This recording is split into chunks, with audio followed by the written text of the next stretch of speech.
God. I think it scared me last time. I think they don't load everything instantly. That's what it was. Because when we got done recording, I went back to look at it. It was only 30 minutes. I'm like, oh shit. Well, I gotta go to sleep. And then in the morning I woke up and all 55 minutes was there. So it's like anything, just downloads it. Right. Okay, ready? Mm-hmm.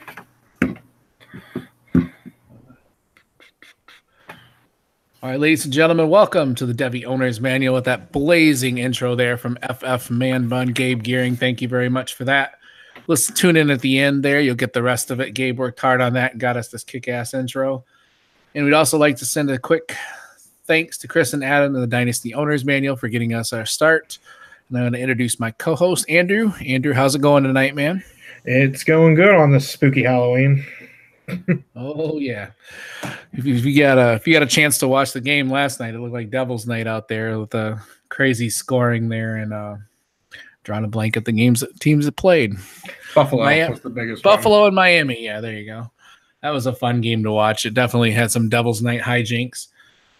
But first thing we're going to do is we're going to go through the recap of last week's games. There was obviously one huge game and huge and close to Andrew's heart, as the Florida Gators took on the Georgia Bulldogs. Andrew, what was your biggest takeaway from the game? Were there any players that really surprised you in a good or a bad way? So I will be 100% honest. I didn't get to watch the game in its entirety, unfortunately, because I live in the Pittsburgh area and they have the unfortunate synagogue shooting. So that took up a lot of CBS's coverage for the day, which rightfully so. From what I saw, though, I did like how the first half kind of was that nitty-gritty SEC defense back and forth. Second half, I think Florida wasn't able to ride that high they came into the game with, that Dan Mullen would have hyped them up with. I do think Felipe Franks played better than I would have ever expected against the tough Georgia defense. He only had one turnover, which I was thoroughly impressed with considering how he's been. And I think that speaks to Dan Mullen a lot. I just think from here on out, we should expect Florida quarterbacks to get back into thick of things like we saw with Tim Tebow and everyone thereafter with Jacoby Brissett, Jeff Driscoll, Will Greer for the year we had him. Another couple standouts to me. There were things that stood out to me, I should say. Ja'Kai Polite only had one tackle and one assist. He really wasn't a factor. Georgia did a real good job of keeping him contained and not disrupting Jake Fromm, that was another surprise and takeaway I had. Jake Fromm had a really good game. And then also, too, I think the reason he had a good game, I think is a big part because C.J. Henderson went out early. And then that freed up a lot of the Florida secondary because they ride and die with him, I feel like. And he's only a sophomore, so I think he's going to be one of those Florida DBU conversation people by the time he's done with his career.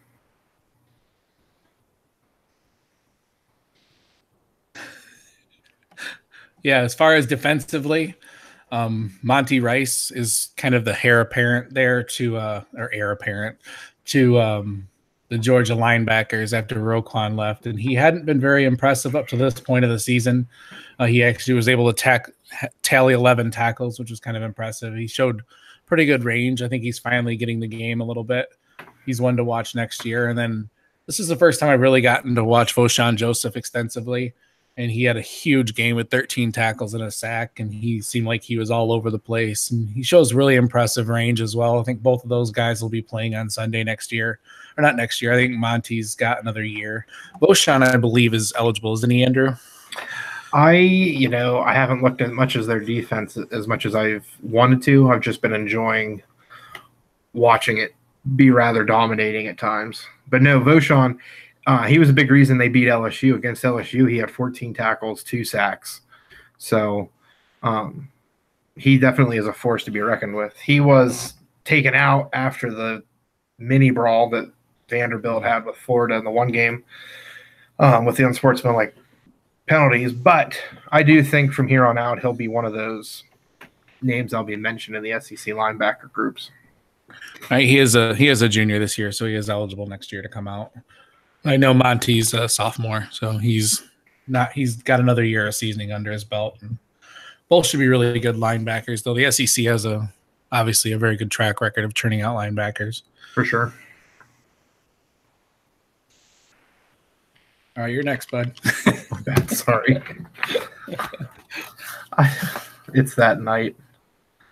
And I have to keep mine up in the background over here. So if it ever looks like I'm staring out in outer space, that's what you're doing. At the show sheet. Okay. I actually look at the show sheet more than I look at the camera. So that's fine. So all right. As far as with you being a Big Ten guy there, Dwight, Penn State, Iowa was actually a pretty decent game on Saturday. What stood out for you there, and what were you surprised with most coming out of that game? Pretty high scoring too, actually. Yeah, that was really shocked at the score. That was insane. Yeah, there was a couple guys that really stood out. Iowa has a great defense, but they're not nobody stood out for me as on that side of the game. I hadn't really seen much of this kid. I would guess his name is pronounced Yetur Gross Matos is how I would think. There's probably some. I heard crazy Matt Miller and Connor Rogers saying it the other day on Stick to Football, and Connor even said he had to listen to 3 different YouTube videos to hear it said properly. But yeah, it's not. They'll come up with some cool acronym like YGM or something. He's going to be playing next year on Sunday. He looked unstoppable against Iowa, and Iowa typically has a pretty good offensive line. They hold on a second, I got to look up something. You're good. This is what everything's for. I didn't write down Aurier's name. I suck at names, man. It's weird. Yeah, Penn State just gets the off the wall ones. Tumbal Lee, start of it all. Paul Pazlesny. Yeah. I forgot. I think it's Albert, but I think is his first name. Just want to double check. I don't want to say the wrong thing. God damn it! I suck tonight. Let's see here. We just gotta get into the groove of it after doing 2 shows in 2 days last week. Yeah. What sucks is like on my one at work, I have all kinds of really cool shortcuts and stuff to all this stuff that I use a lot. Shit. Come on. Hey, Amani. Good thing I didn't say Albert. Okay. So yeah, the defensive end there, he looks really promising. He ended up with 9 total tackles and 2 sacks. And then Amani Oriare, I believe is how you say his last name. He's their cornerback there. He's freaking amazing. He's a little raw still, but he's definitely going to be a guy that sticks out, that plays on Sundays next year. He's got a tremendous amount of talent. And did you notice anything offensively? I know there's a high score, but oof. Yeah, no, I was able to watch. I think the Penn State Iowa game was the only game I got to watch start to finish without going back to recordings and other stuff. I know I wanted to watch and see how Nate Stanley played against that defense. During the broadcast, I even saw that Todd McShay had him as his 3rd-ranked quarterback coming into the draft. But no, Nate Stanley really disappointed. It was my first Nate Stanley game I've really got to watch, and he went 18 for 49, 205 yards, and 2 interceptions. So yeah, he definitely. I know he's played better than that this whole year, and in the past, it's just a matter of going back and watching it.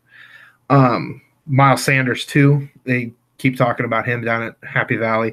I think he's not Saquon Barkley, but nobody is. I think he's definitely a name to watch too. Eventually in the running back discussion, it'll be interesting to see because I believe he's a junior, so he has this year he could come out or next. If I were him, depending on how things go with this running back class, it might be this year, next year. I don't know where he would fall. But no, it was one of those good defensive Big Ten games that didn't allow one player to win or lose the game either. McSorley didn't have an over-impressive game. Sanders, like I said, didn't have an overly impressive game. Stanley was rather disappointing. Noah Fant had a pretty decent game. They were targeting him more so towards the end of the game. I wish they would have utilized him more at the beginning, but you can definitely see that Stanley uses him as a safety valve. So there's a lot to watch at Iowa, which is I like their uniform, so it makes it easy on the eyes too. Yeah, I just wanted to do a couple really, really quick notes. There was the Houston and South Florida game was important. I actually got a chance to watch the whole game. I was wanting to see, what would happen. Ed Oliver didn't get to play, which kind of sucked, but I really wanted South Florida. They're one of those teams that was kind of sort of on the outside of the playoff picture, small school has a slight chance of making it, had been just absolutely killing people. And I was really shocked at how the game went. This Derek King, I've never heard of him before. I mean, I think I may have seen his name. He had 7 touchdowns for Houston. And then you look at his stats, they're eye-popping. And I mean, he's a smaller guy. He's 5'11", 195. So I don't think he's ever going to be a quarterback at the NFL level. But he is definitely in the Heisman discussion with this game. I'll look up his exact numbers here in a second. But did you get to any chance to look at anything? Have you ever heard of that kid? Or I tried to after Saturday. It was hard not to hear about him with 7 touchdowns. But no, I haven't been able to track down any game film on him yet. Albeit I looked very quickly and been a little bit hectic. But no, I'm interested to watch a little bit more of him. Like you said, with that size, it's going to be hard pressed to see him translate to the NFL at quarterback.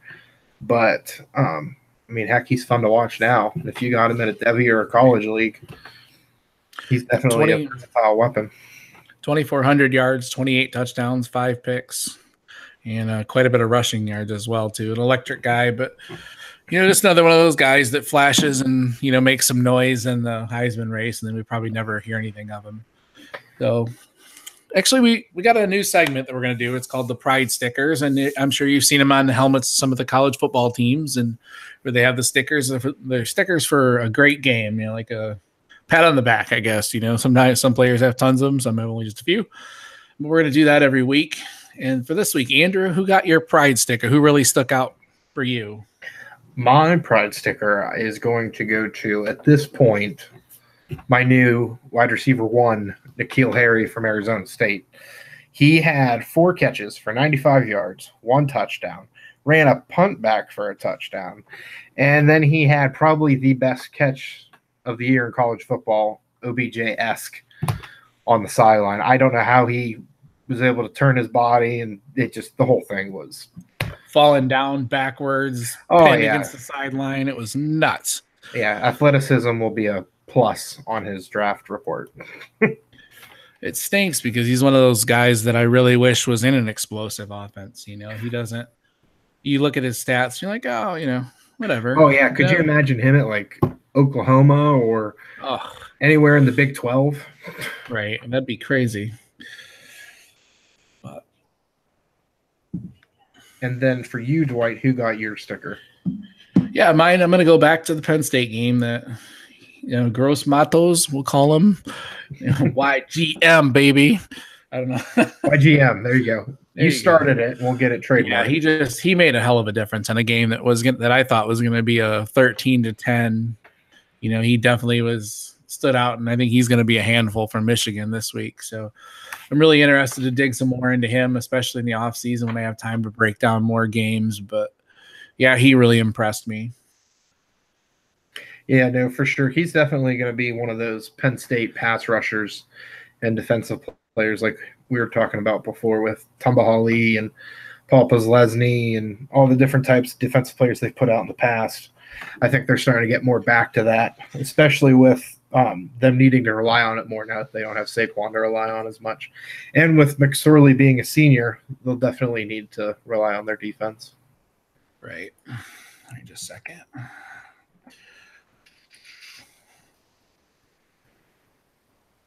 I had to look up something again. I thought I had all this stuff saved.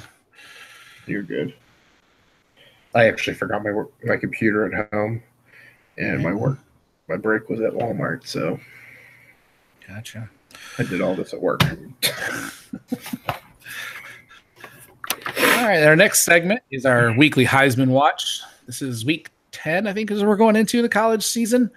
And Andrew, a name that really popped up on the radar this week when he's had a couple amazing games, Gardner Minshew, Washington State. He absolutely balled out against Stanford.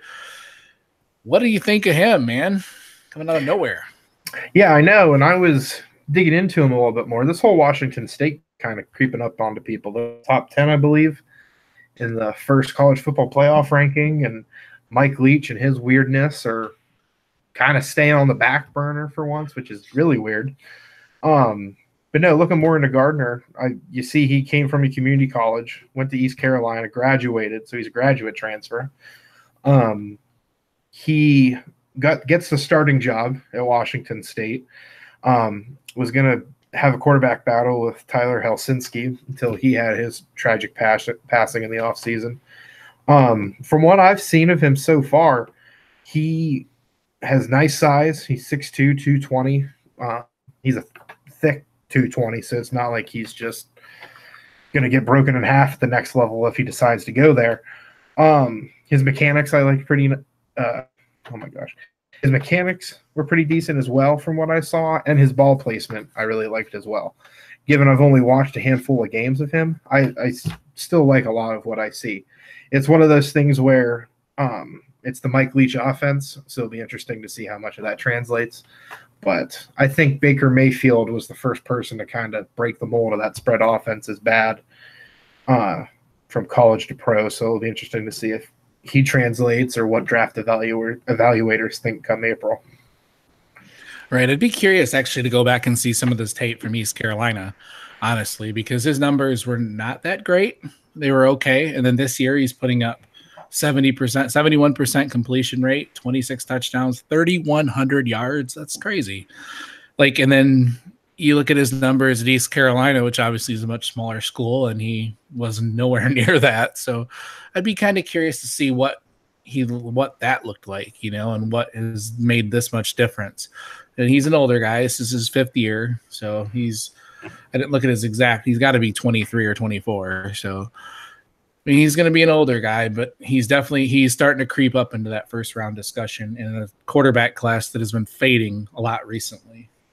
Yeah, he'll be older just like Will Grier will be. So it'll be interesting to see, which necessarily isn't that bad. Maybe the decision-making is a little bit better, and their car insurance is going to drop here soon anyway, so it's a plus for them.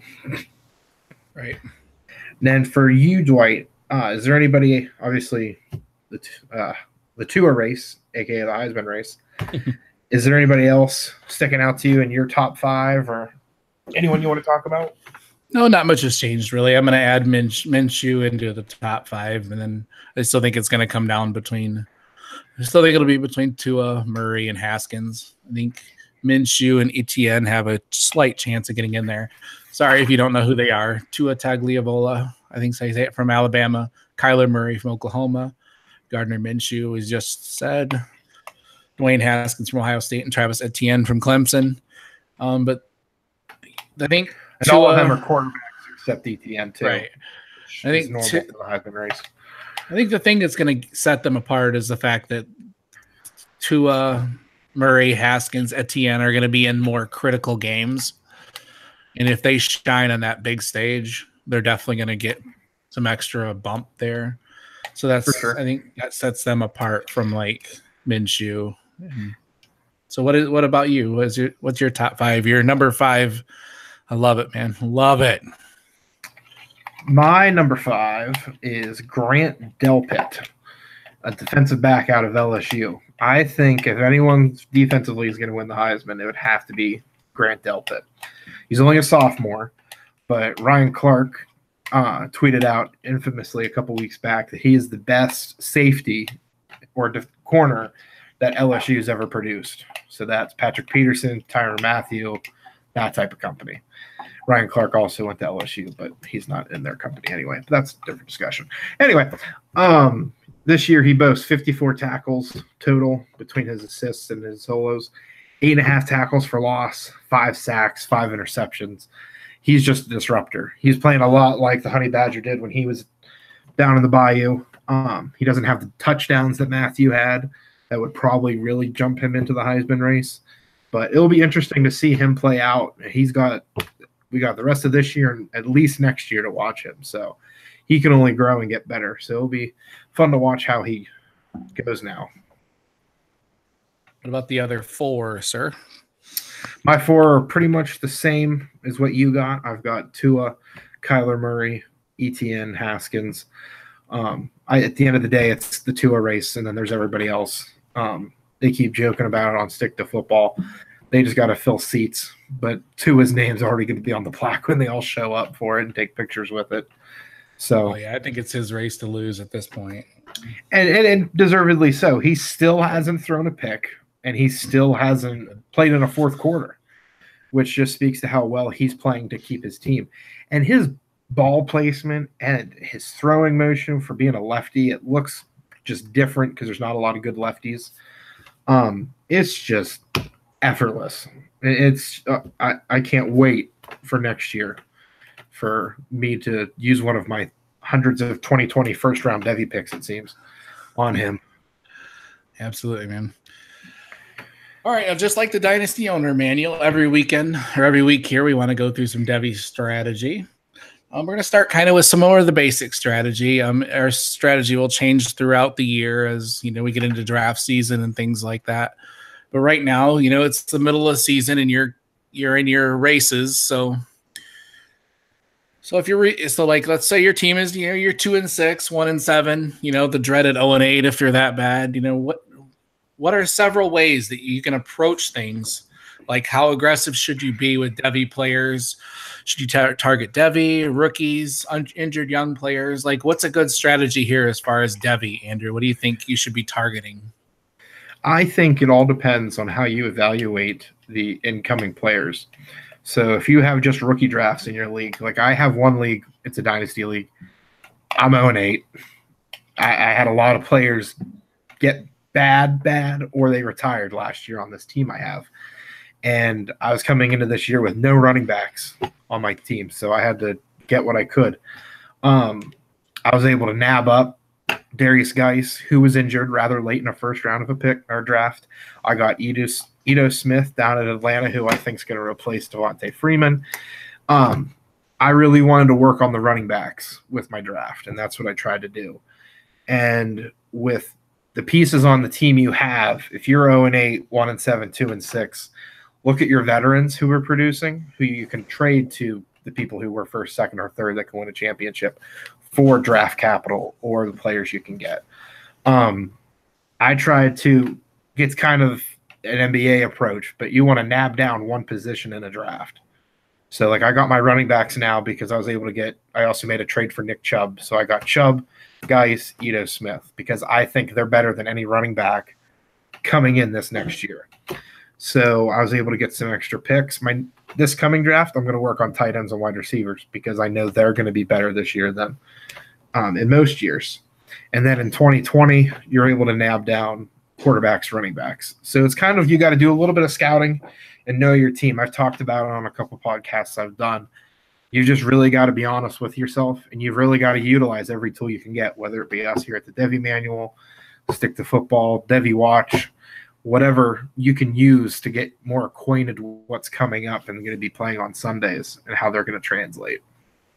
Right. I think it's important to take a step back and look at the layers of your team. I know it sounds, you can almost tier your team knowing that, this guy is going to be productive for a couple years. This guy is going to be like, you're okay. So you want to try to target Devy guys that'll come in and replace those guys that are fading out and things like that. So it's a tiered thing.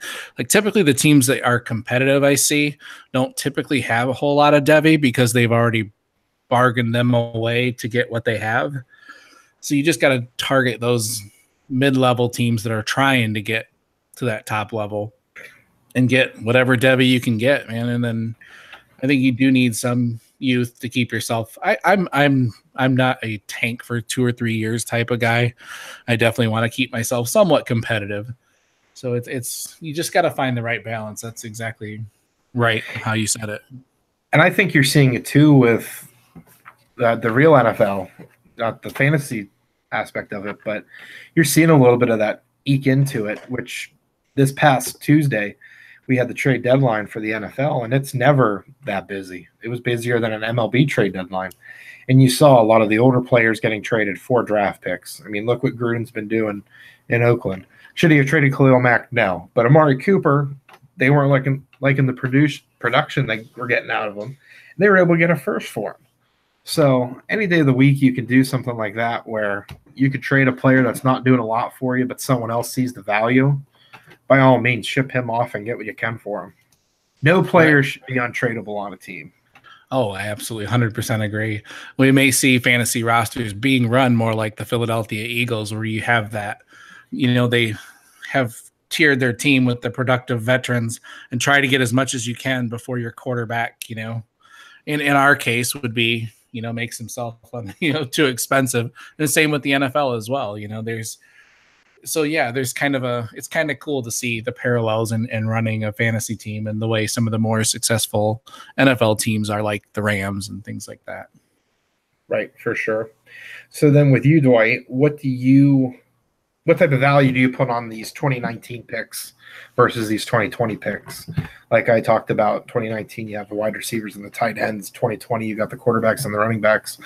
Is there one you, in general, prefer more if you're going to make a trade or look to get somebody at those drafts?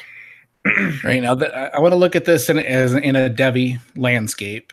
So we're going to think the draft is going to be Devy depleted. So in a 2019 first is not going to get you A.J. Brown or N'Keal Harry. It's not going to get you David Montgomery. So you've got to think about that a lot of people will tend to value those picks as they are first-round picks. But if you think about it, they're really like a second or third-round pick. You might get, the player that falls through the cracks. There's always a couple. Like you may be lucky enough to find Benny Snell, something like that. He may have fallen through the cracks. You may be able to get him, but you're probably not going to get him at the first or second pick. It'll probably be, or he will be one of the first couple picks. So you've got to take that into consideration when you're trading for these picks. And a lot of guys will dangle them in front of your face when they're trading. Like, here's Ito Smith and a 2019 first for Christian McCaffrey, and you're like, "Oh, cool!" But that first is not a first. It's a third. In 2020, there's a little more leeway because you can kind of, But then, it's really tricky, man. We're trained to want those picks when we're rebuilding, but when it's Devy depleted, those picks are not worthless, but they're definitely not worth a whole lot most times. Yeah, no, it's definitely tough, especially with this coming draft. Like I have friends reach out to me and they're like, I need a running back. Who should I get? And I'm like, well, where are you drafting? And they're like, well, I'll probably be a mid to late first. I was like, you're not going to get anybody that I know of right now. There's always those weird situations where a player you've watched and looked at gets drafted to a real good situation. Right. A couple years back, Kareem Hunt being a third-round pick going to the Chiefs behind Charkandrick West and Spencer Ware, he was third on the depth chart. But come week one, takes one good game on Thursday night against the defending champs, and now he's a first-round pick the next year in redrafts. So, I mean, there's always – everything we talk about now will completely change come the first week of May. Right. More or less, this whole thing is just going to be a build up to where you look and see who you want and how you evaluate certain players. But then situations are the biggest X factor that can play in any player's development. Oh, absolutely. Like Alvin Kamara probably fell through most Devy cracks. Oh, yeah. He was, you could probably even got him with a second round Devy depleted even. He flashed at Tennessee, but he was definitely not somebody who was on the Devy radar unless it was a super, super, super deep league. So who do you like to target most then, like as far as your players and needs? Because there's different positions have a higher hit rate and things like that. So how do you try to get a good balance of Devy players versus NFL? Like, let's say you are competing. If you are competing, I would say good for one of the positions that gets a more immediate results. Usually the first round quarterbacks in the draft usually get to play earlier. They don't have to sit unless it's like a Pat Mahomes situation. But that's very rare nowadays. I mean, the Browns said they weren't going to play Baker Mayfield all year, and then he's been playing for a couple weeks now. But as far as like running backs, there's always going to be reps given out to players. Player comes out for a play, player gets hurt. those you'll see more immediate results from. Wide receivers and tight ends take a little bit longer to develop. Not everyone's going to come into the league like a Gronk. Not everyone's going to come in like a Calvin Ridley and lead the NFL in touchdown receptions for the first couple of weeks. Receivers take a little bit to develop. I'd probably say they're the longest they have to. They're the crock pots of the NFL prospects. They take a couple hours to sit in there before they're all tender and ready to take advantage of. Edit that out. Yeah, like we're not comparing them to meat here, Andrew. Come on now. No, that just made it sound like I'm a sexual predator. So get rid of that. Hell no, it's staying in. No. But no, it's wide receivers. You gotta let marinate a little bit longer. Right. Then those are the guys that you can trade for your pieces. You know, if you are competing and you're sitting on like this year, Cortland Sutton before the trade deadline would have been a good, guy to get rid of to get yourself a talented veteran, stuff like that. Like different that will take a little bit longer. So you can use those Devy guys that you don't have the time to wait on. So yeah, that's a very, very sound strategy there. With that in mind too, how do you take advantage in Devy when you have more than one team in rebuild mode? Like I know a lot of us have 6, 7, 8, 9, unless you're Tyler and you have like 3,258 teams. You got to manage a lot of them. So how do you handle that? I'd rather not talk about how many I have. Yeah, like when you're fighting for other teams that do that, like you've got to be aggressive and you've got to do your homework. This is where the Devy homework really goes in. Get the Devy Watch report. Listen to I like Saturday to Sunday. That's a really good resource. DLF's got a couple good writers for Devy. Listen to us. You've got to do your homework and take advantage of those guys that you can get, because if you've got 4 teams that are fighting at the bottom and they're all like, I'll trade so-and-so for Devy players. So that's when you got to do your research. A lot of those top teams will throw Devy in like they're nothing usually, especially if they're a couple years out. So you've got to be aggressive and you've got to be diligent and intelligent with your homework and then take advantage of the situation. I see a lot of teams that are flailing at the bottom of some of my leagues and they're not doing anything, or they'll trade, like someone like Sterling Shepard, and they'll get nothing back for him, or just like a first round or second round pick. And like get some of those Devy guys, grab Cam Akers, grab some of those guys like that most of the competitive teams will just throw in there, just to get that thing, to get that extra edge. So you definitely have to be really, really diligent right now with that, and like take advantage of the situation. That's the best I can say, and just do your homework. Get the guys, get the second tier of guys down, and get a bunch of them. Just get because sorry, I'm kind of bouncing around here a little bit. You're good. Because a lot of the same guys, a lot of those competitive teams still are not going to get rid of their best Devy players because they know. Like I'm holding on to Trevor Lawrence for my dear life in one league, despite having several really great offers for him. But I know that he's that top prospect. So try to get, go to that guy, go to me, and try to get my next 3 down. Just keep trying. Try to get as many Devy players as you can, and especially if you've got a deep taxi squad. Oh, no, yeah, for sure. If you got a deep taxi squad, take advantage of that all day. Load that up with every podcast, I think I refer to these players as lottery tickets. And that's what they are for you in Devy. You don't know what they're going to be, but depending on where they go, they could be a $25,000 a day for life and just keep paying and reaping the rewards. So as we transition to the weekend preview, I think everyone knows the big game we got to talk about. Dwight, let's talk about Florida, Missouri. Crickets. Okay. Whoa. Anyway, the real game of the week's Alabama and LSU, 1 versus 3. Oh, Lord, yes. At night in the swamp. I'm taking my pants off and watching it. Oh boy. Anyway. Who are some players for Alabama I mean, they're loaded on offense and defense. I mean, Tua hasn't had to play a fourth quarter, so obviously they're dominating the whole way around.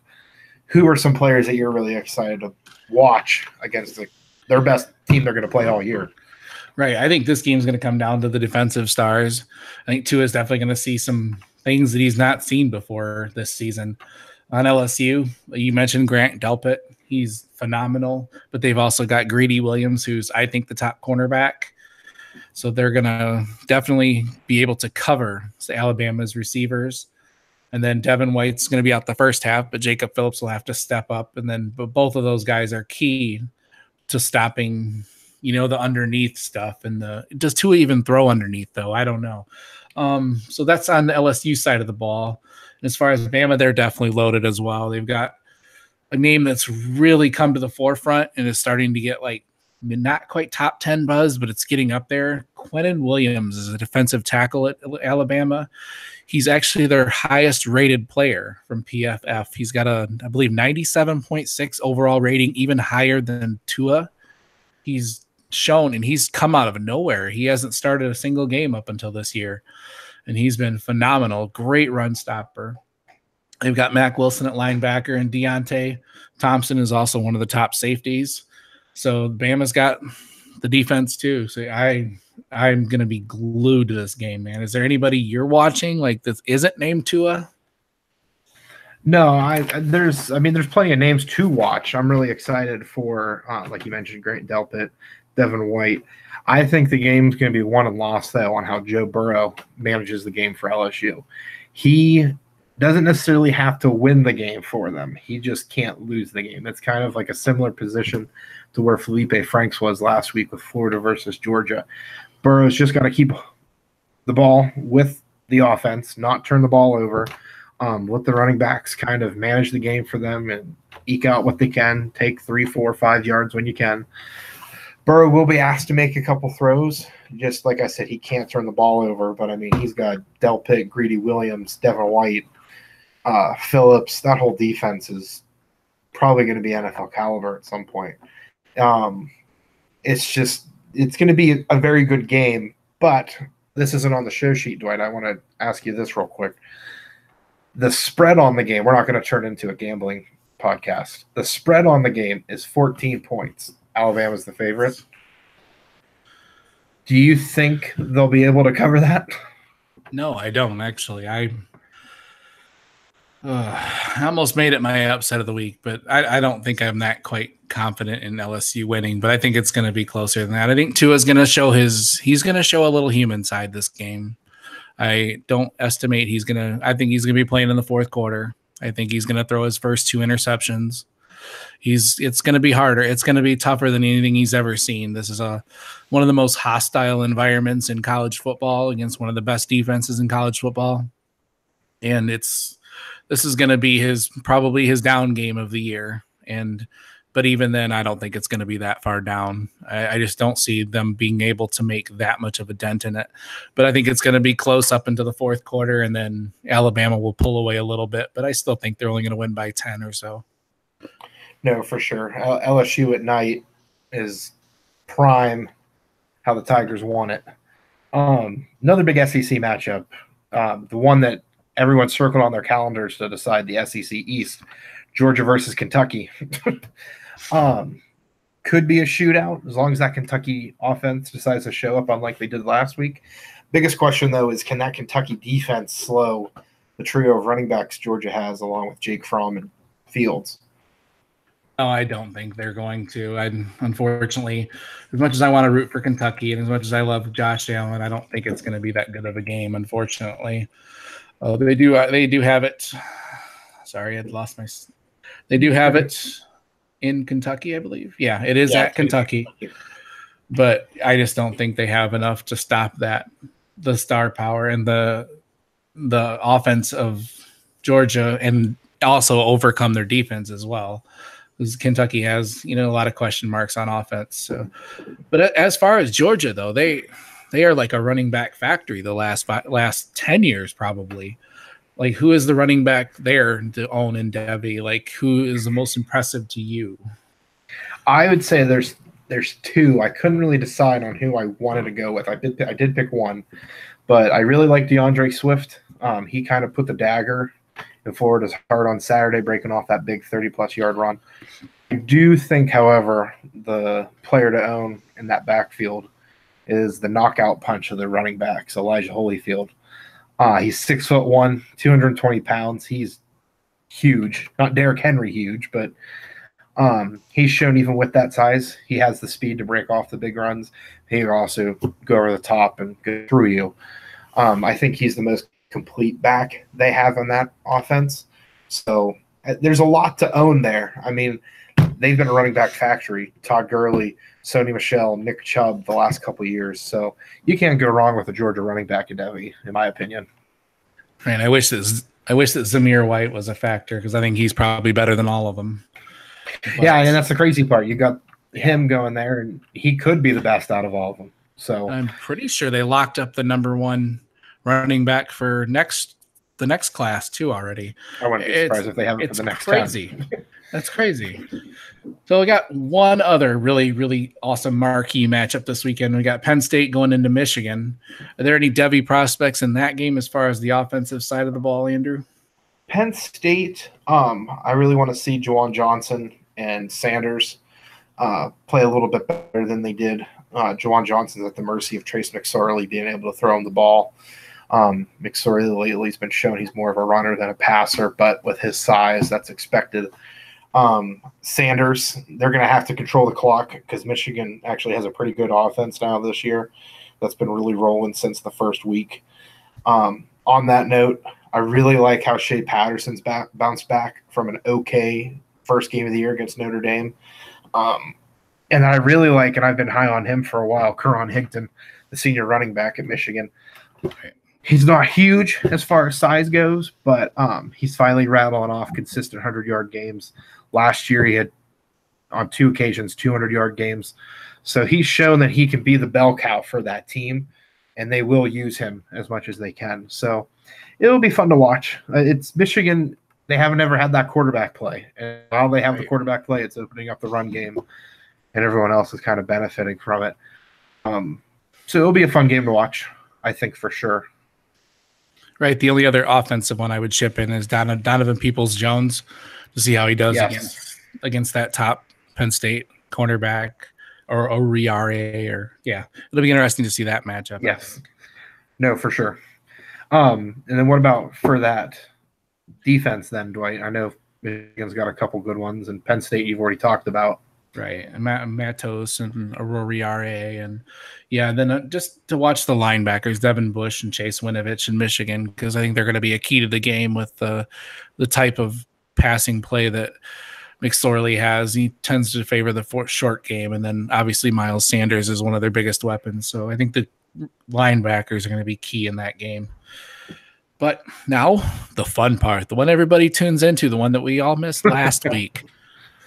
Andrew, what is your upset of the week? I am 0-2, so I've got to turn it around here. They don't know I went with a less wow, he's really going out there sort of pick.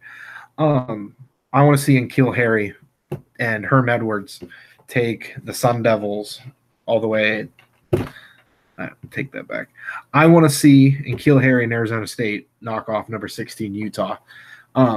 Utah's having less than stellar year for their defense. Usually they're pretty stout in the Pac-12, but I expect N'Keal Harry to be able to take advantage and at least do enough to make the difference to where Arizona State's able to pull the upset there. Right. What about you, Dwight? Who are you picking? You kind of stole a little bit of my thunder. I think there was somebody on NFL Network that predicted this. I think Northwestern is going to hand Notre Dame their first big loss of the year. So I did not read that part of the show sheet or know that was your pick, so I'm caught off guard by it. Yes. Yeah, I like the way Northwestern's playing. They handled Wisconsin in Wisconsin. They did. They've had a couple weird games. They lost to Duke. They lost to Akron earlier in the season. But, I mean, they played Michigan down to the wire at Michigan. This game's at Northwestern, and they're just playing great. They don't have a lot of names, but they've got just a lot of really good players, and they've they're feisty. Yeah, I like the way they play. I like the swagger and everything. It's a huge game for them, and I think they're going to do it. Fitzgerald, their coach, is a big factor of that too. While that whole team doesn't have the big names, they do have Clayton Thorson at quarterback. Yes, there you go. But Fitzgerald is kind of like that Dan Mullen type, where that team's not supposed to do much, but he's able to elevate them to the top, just like a Dan Campbell too at Iowa State. And then as far as any other players the rest of the weekend, is there anyone else you're excited to watch? Yeah, I want to see Bryce Love. He was going into this season, most people had him as one of the top running backs behind David Montgomery, and he just hasn't been that great this season. He had a pretty good game against Washington State, but I want to see he's playing against Washington this week, who's a pretty good defense. There's a lot of NFL prospects as well. So I'd like to see him do something. And I know he's been hampered a little by injuries, so that was part of it. But I want to see him do something because I from what I've seen, I don't see it with him. I really don't. I've fallen off the Bryce Love boat as well. Right. He kind of J Mike's going to give me some hate for this, but he kind of reminds me of like the Ronald Jones. I just don't see it. Rashad Penny, I didn't see it with him either. And I just don't see it with Bryce Love, but I think it's important that he has a really good game. And then I want to see Sam Ellinger for Texas, their quarterback, up against West Virginia. Yep, he's a guy I really like, a sophomore. He's had some really good games, and he's got some really good weapons there in Colin Johnson, and he's got Brennan Eagles coming up too, another good wide receiver. So he's got some weapons to grow with the next couple of years, and I want to see how he does against West Virginia. That's going to be a pretty big game for them. It's funny. Andrew?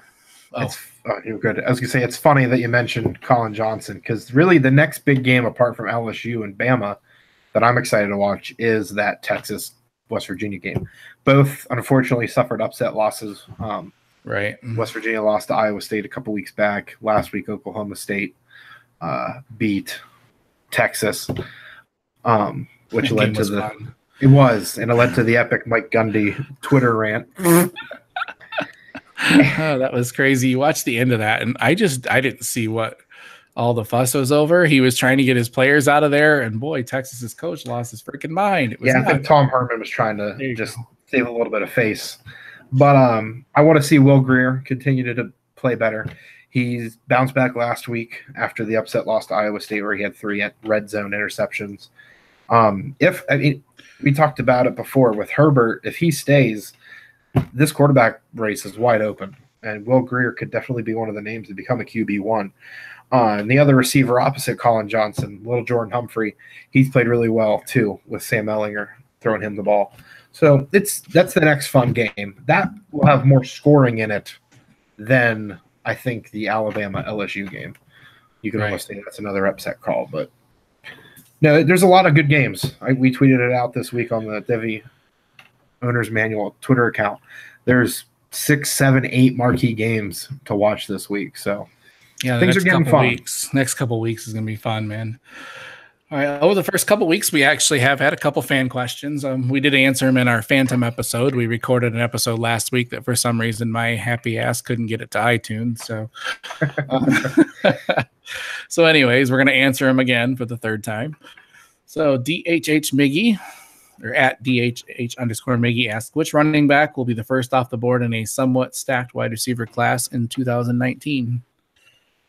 Andrew? We mentioned the names earlier. David Montgomery, I think, definitely has a chance, but I think my sleeper for the whole thing is Benny Snell. I think he's really starting to take over this whole competition. He could take it over on Saturday with a good showing against Georgia on a big-time game. So it'll be interesting to see. There's, just like the quarterback class, a lot of these position groups are wide open. Herbert might be staying.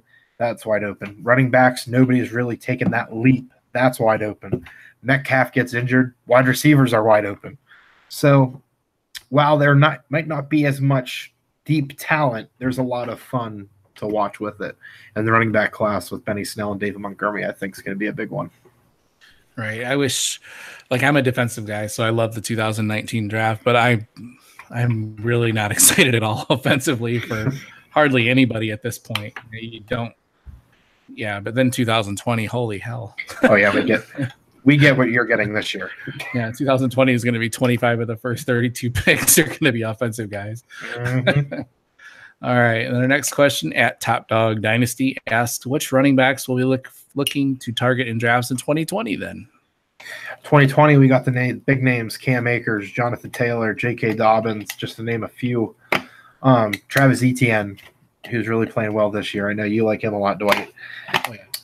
Like you just said, the 2020 class is going to be all offense. So for everyone that's not IDP, which is it's growing, it's a smaller number. Yeah, but no, it's going to be fun to watch, and it's going to be a three-headed monster at least going into that. Right. I don't have anybody to add to that, man. It's going to be a fun class. Our last question, it's a fun one. I want to try to have some fun on here a little bit occasionally. I mean, we have fun. We have fun talking to you guys, but our editor at DHH, Jacob Henry FF, or at Jacob Henry FF, asks, can you rank players by hair? I guess we can. I don't know if we should, but who's your 101? My 101 has to be the Golden Locks that put Clay Matthews to shame, Chase Winovich, and who recently adopted a son in this couple weeks ago when Michigan knocked off Michigan State. But I digress on that. Who would you be? Who's your 101?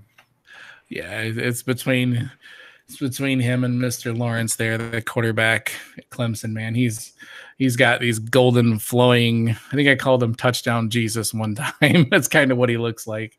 I hate saying that because he is a very religious dude. And I don't mean that in any sort of religious hating way. So, but yeah, he's got a wonderful head of hair, man. I don't even think I'm comparing him to Jesus. I mean, anybody should be complimented by that at least. Right.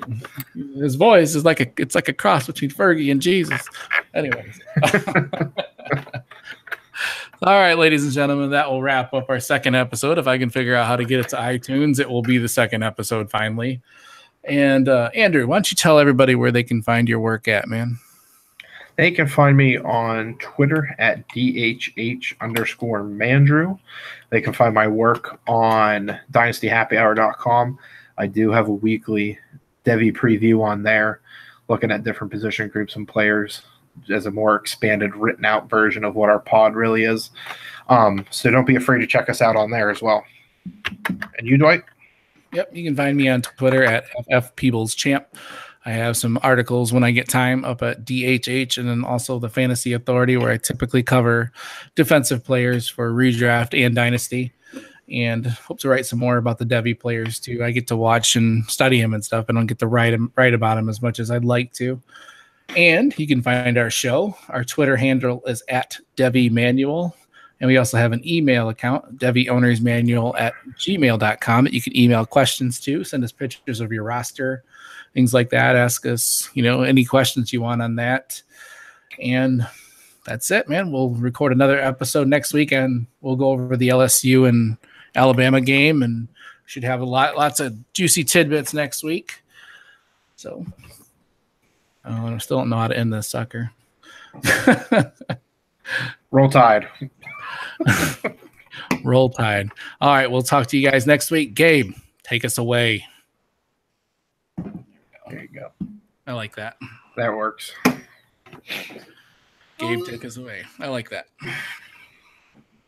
That was better. I like the length of that too. That's like a good hour. I should be able to edit it down to about 40 or so.